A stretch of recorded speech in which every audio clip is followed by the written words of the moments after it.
Помощь жителям республики стараются оказывать все структуры. Речь идет о частниках и об общественных организациях.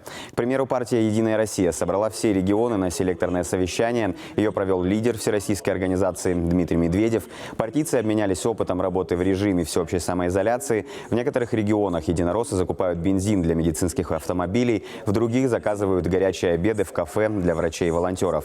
Таким образом, оказывают помощь сразу и врачам, и бизнесу, которые в связи с пандемией на грани закрытия. В Хакасском отделении тоже создан центр помощи жителям республики. Волонтеры доставляют продукты и медикаменты пожилым и одиноким людям, оказавшимся в вынужденной самоизоляции. Волонтеры, которые приходили и сами предлагали свою помощь, которые не состоят в партии «Единая Россия». Это такой хороший показатель, что у нас много небезразличных людей.